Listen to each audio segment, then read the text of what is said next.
My last video on Shin Megami Tensei Imagined did amazingly well for this channel, so I decided to make another video on it, this time talking about the demons in the game. I see a good amount of people asking for help about how they should be building their demons, but I feel like a lot of the advice I see in return isn't always the best. When you ask around about what demons are good or bad, most people will tell you that demons are extremely malleable and can be customized to fit any role. And while this is technically true, I don't think this is great advice. While it's true that any demon can do any role well, certain demons will come with certain advantages that give them a higher floor. Some demons even come with unique characteristics that can't be replicated with available epitaphs. The two biggest highlights of these features are Greatest Fruit and Support plus Level. Greatest Fruit makes it so that skills no longer have an HP cost. Greatest Wit also exists, which makes it so that skills no longer have an MP cost, but this isn't nearly as important. This is because almost all skills that have an HP cost a percentage of max HP, while MP skills tend to cost a flat amount. Let's say your demon has both 10,000 HP and 10,000 MP. Akasha Baristu, one of the best physical spins in the game, will cost you 2,500 HP per use because it costs 25% of your max HP. Meanwhile, Mystical Meteor, one of the best magical spins available in the game, will only cost 15 MP, meaning you can use it over and over again without fearing of running out or killing yourself. The other big feature that can't be applied through epitaphs comes in a number of different names, but the effect is boosting the demon's support stat by a demon's level. This may not seem like much to an outsider, but this is actually an incredibly important skill for demons known as Cup Demons, who rely on a skill called Cup of Babylon to quickly cut down hordes of enemies.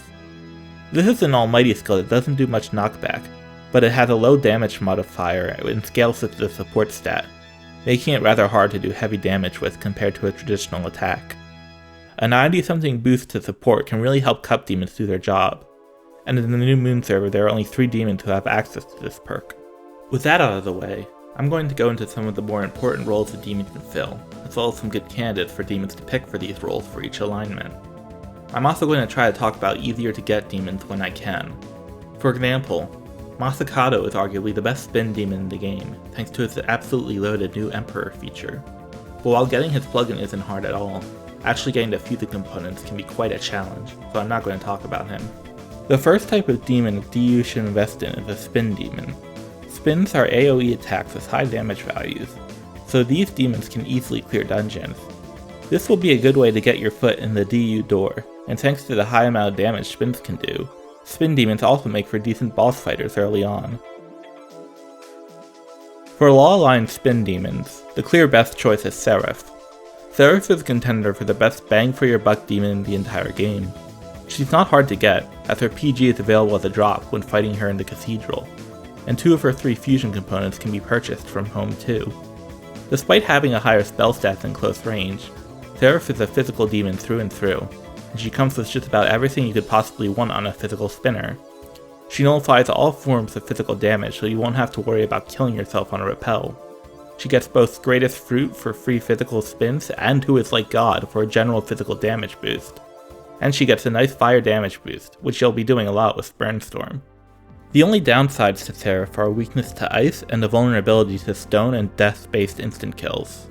But the ice weakness can easily be covered up through a Demon Force item, and stone can be nullified through a Mitama set bonus. It's a bit harder to cover up instant death through death, but thankfully that's a pretty rare occurrence. Set is also a very good spinner. The enhancing guide recommends making him a magical spinner, but once again I'd say physical is the clear better path. When you fuse Set with a Mitama, he gains Hurricane of Envy, which boosts electric, force, and spin damage, as well as removing the HP cost of spins. It's not like he's unusable as a magic spinner though, and Magic Torrent does a good job at boosting up Magic Set's would-be bread and butter skill in Mystical Meteor. Set has a minor weakness to fire, as well as all forms of physical damage. Fire can be easily patched up if that concerns you, but the physical vulnerability is a bit more complicated to remove. Thankfully though, it's only a 30% boost to damage, which shouldn't be much of an issue. Look alive, Persona fans! Hasotobi Yoshitsune is probably the best bang for your buck demon in the game. HT Yoshitsune is a little confusing to get, but once you know what to do it's incredibly easy.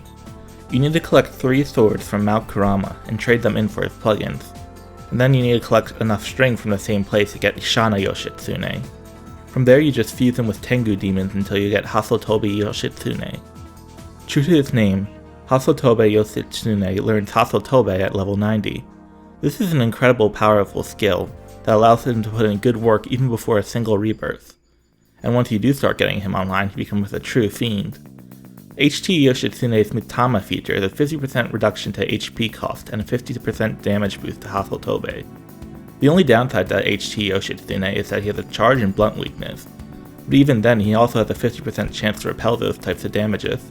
Speaking of fiends, the skeleton men of SMT often hold the reputation of being some of the strongest demons in their respective games. Loa is not one of those fiendish skeletons, but he is one of the better demons to get as a magical spinner.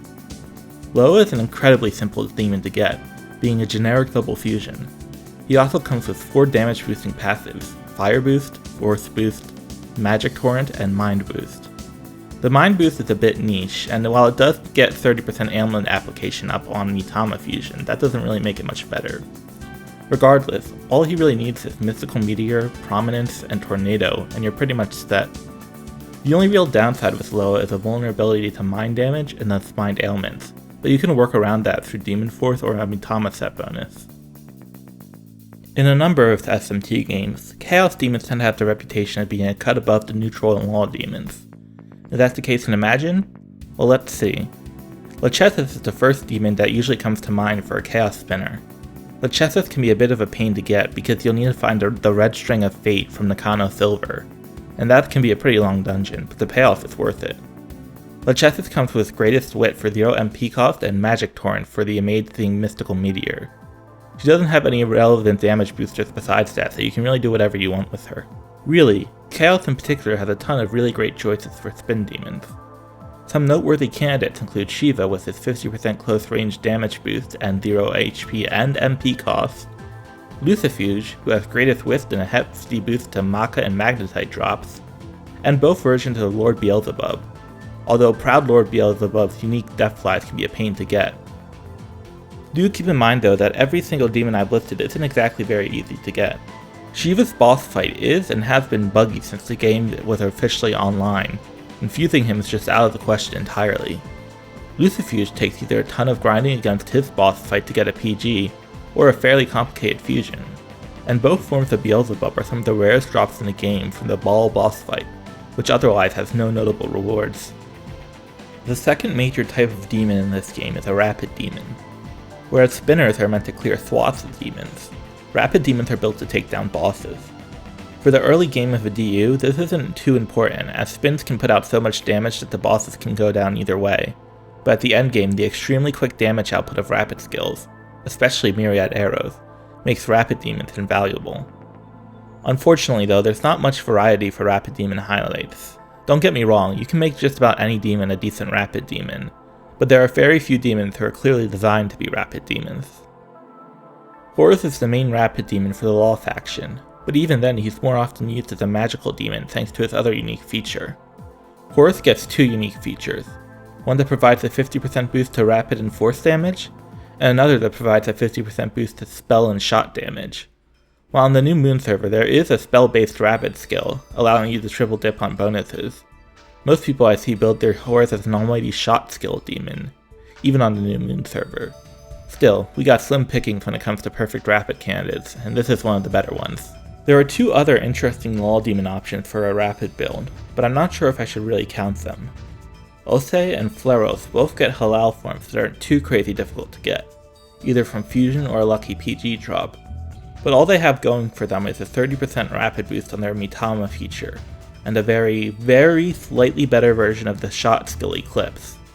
The rest of their skill set and features don't involve rapid in any way, and while their resistances are rather questionable at best, they arguably get worse once you Mitama fuse them. At the very least, they are 2 of the cooler looking demons on the server though. From what I can see, there's really no good neutral demons for rapid damage. The best one they get is White Rider, but he's nowhere near as good as the Law or Chaos options. White Rider's unique feature gives them a 30% boost to the traditional long-range elements and a 40% cut to incantation time. But this doesn't end up doing much for him. When you Mitama fuse him, you'll get Unlucky Offspring, which boosts ailment application rate and spin damage, neither of which White Rider wants to do. You also get a small boost to your critical stat, but that's not very important, and it's kind of hard to explain why in such a quick amount of time. But once again, it's not like White Rider is a bad demon, he's just shockingly underwhelming compared to his competition, especially when you consider how much of an ordeal it is to actually get him. It's here where Chaos really starts to show how powerful it can be. Artemis and Diana are two demons who get incredibly strong features for rapid abilities. Diana is strictly better, but Artemis is much easier to obtain and isn't that much worse. Diana gets a whopping 100% boost to handgun damage, which is what Myriad Arrows scales off of, while also having 0 MP cost. Artemis only gets a 70% boost to handgun damage, but she can also be outright gifted to you at the end of a certain dungeon. The only downside with these two is that they only nullify one type of ailment each, and with that many ailments they have to worry about, it can be a bit hard to nullify absolutely everything in your build. The third and final major type of demon is the Cup Demon.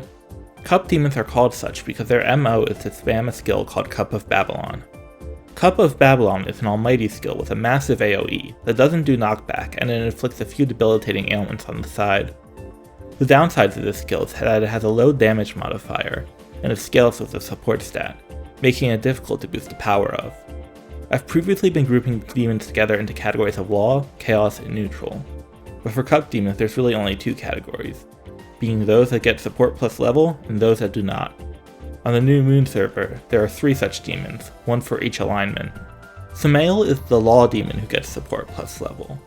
He's arguably the worst of the 3 for a couple of reasons. The first is that actually getting him is quite an ordeal. You need to collect 20 of each of the 4 fruits that can drop in the gold level of Shinagawa Catacombs. Keyword being can, as these things have an absurdly low drop rate. It's not unheard of for a single run of this dungeon to take over an hour because of these fruits, and in a normal run you only need to collect 1 of each type. Once you do get Samael though, he's still a bit below the other 2. He gets a unique skill in God's Mouth, which is quite nice, as it's effectively just a side grade to Cup of Babylon, but he only naturally nullifies the stone ailment. He's still far from a bad demon, just the weakest of the 3 options. Next up is Mother Harlot, often considered the best of the 3. Mother Harlot can also be a bit of a pain to get, as you need to either burn Abyss Tower Keys or Core Shields, neither of which can be described as abundant, and her PG is a very rare drop from both modes she's in. Once you get her though, you'll begin to understand why she was made so rare. Like in Nocturne, Mother Harlot repels all physical damage, and in this game she also drains all the elements that can be called status ailments. The catch here is that she has a crippling weakness to fire and force damage, as well as a weakness to almighty damage. She also debuffs your luck stat if you use it in a party, but that's a pretty small effect, so it doesn't really mean anything. Finally, there's Belphegor. Belphegor is incredibly difficult to get and to fuse, with his pumpkin only dropping from Tsuganami Sewers, a mode designed to be harder than the Satan fight, and Amorphous Mara is one of his components, who is also ridiculously hard to get. I don't personally have him, and I struggle to find much information on him, but from what I can see, he's quite good. He nullifies all forms of ailments naturally, and his only downside is a single, easily fixable fire weakness. He also gets access to Seduction Hex, which is normally only available to players who invest heavily into Curse of the Wretched. It's very hard to recommend other demons as Cup Demons, because the Cup of Babylon is the exclusive skill of Mother Harlot, so odds are you'll be killing off a better demon to make the one you want. Still, there are a couple of noteworthy demons left to rapid fire off. Lamia gets 100% nerve and mind damage from Matamud, making her a good user of Erosion Hex for a beginner to use.